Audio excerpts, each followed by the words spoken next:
Look at this beautiful boy from that clutch. This is a leucistic clown.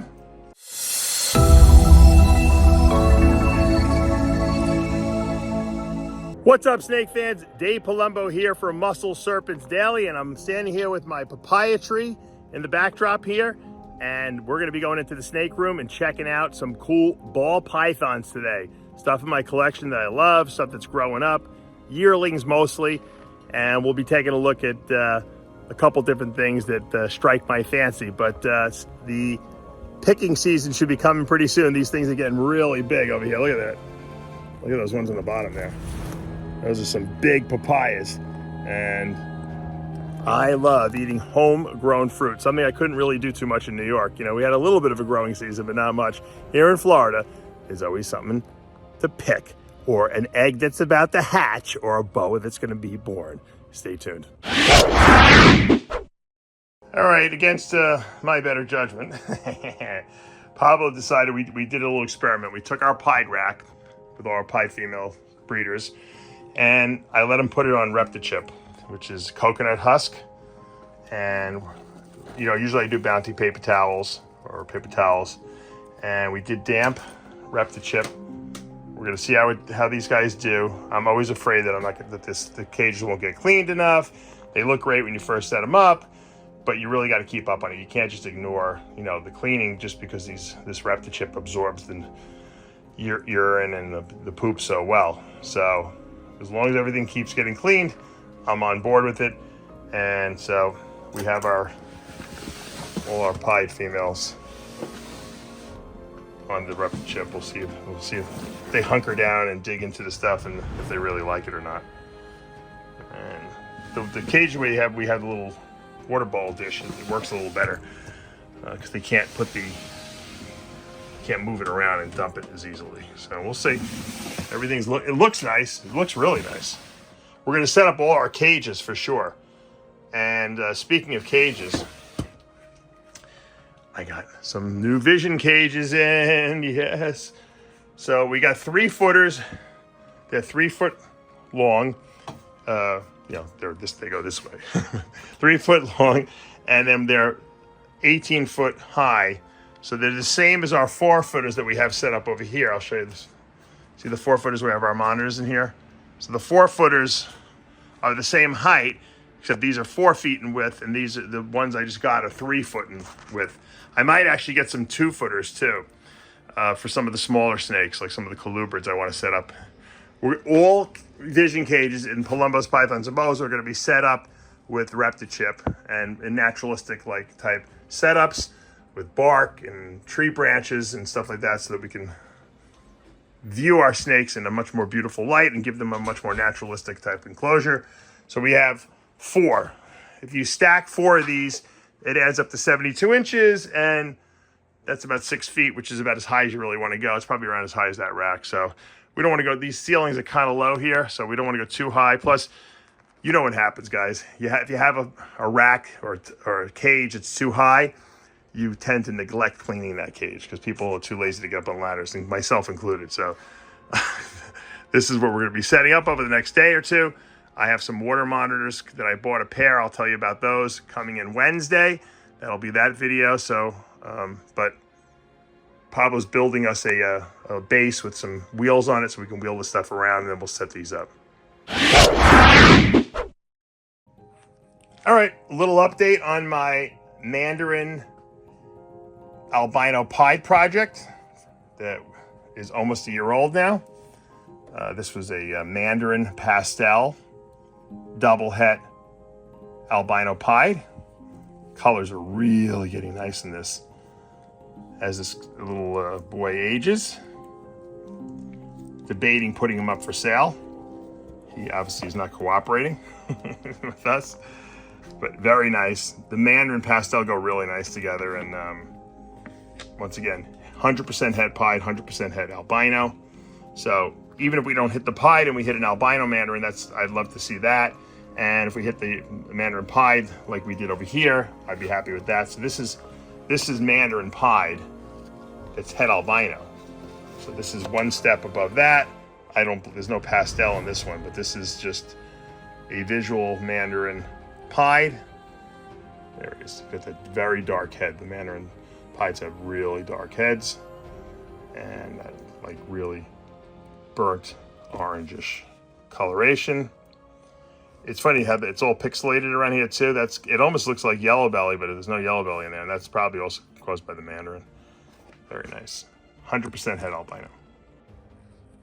All right, here's another really, really nice clutch. This was our ENCHI clown pied clutch. We produced a beautiful brother and sister. They're over a year old now, putting on some nice size. So this is ENCHI clown pied. And as you can see, very low white in the pied because of the ENCHI gene. ENCHI makes low white pieds, so very easy to identify. Beautiful. There's the girl, and here's our boy. Let's see if we can show our boy here. Let's get our boy. There's their brother right there. So very similar looking. This one has a little bit more white, but they're both ENCHI clown pieds. My first ones I hit in my career of breeding, so very happy. They'll probably both stay right here. There's our Hurricane Monarch. Haven't shown him to you in a while. Hopefully Pablo can get him up to breeding size. We can get him in the lineup. Probably not this year, probably next year, or maybe later, maybe halfway through next year. We may have to wait a whole year, but you can see the hurricane swirls here. A lot of very distinct pattern. This is a T-positive albino.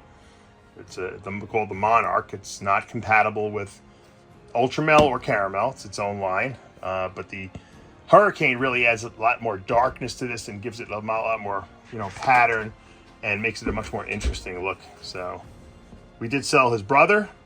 So someone else has a nice Hurricane Monarch out there as well. Hopefully he doesn't get to breed his first. This is a dinker that was produced from breeding a dinker to a spider hurricane. Now there's no hurricane in here, there's no spider in here, but we did get the dinker gene passed on. See this little striping down the whole back, the dorsal striping with a little, it almost looks like a lightning bolt down her back there. That's kind of cool. This was the highest expressed one that I saw, so I don't know if it's a line bred trait or if it's some kind of a gene. So we're gonna test it out by hopefully breeding her back to her father at some point in the future when she gets old enough, and see if we can produce maybe a super form of this or a more extreme form of it. I don't know. I'm trying, you always have to have a couple dinker projects of stuff that you don't really know if it's ever going to prove out. It might not. It might just be a normal, really cool looking normal ball python. I don't know. But this was the best one we had. So we've been just feeding her and seeing if we can get her up to breeding size. Here's a really cool male clown that we produced last year. This is a lesser new gene leopard, possibly super pastel. I think it's one copy of pastel clown. It's het desert ghost, so a lot of potential in this girl. It looks like we got the new gene in there that we had produced. We don't really know what it is, but it does a lot of wacky stuff to pattern, and I'm pretty sure there's leopard in there. It's definitely a visual clown, as you can see. We'll have to see what it does. This is once again a boy, which is great, because we can, breed him just to our desert ghost head clown and maybe produce some cool desert ghost versions of this in the future. Once again, just growing these guys up, and we'll see what we get. Look at that cool clown.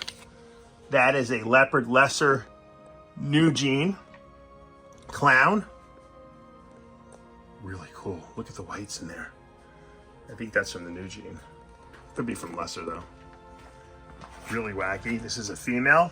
Held back this whole clutch too. Let's see what else we got in this clutch. Oh yeah, here's another really nice one too.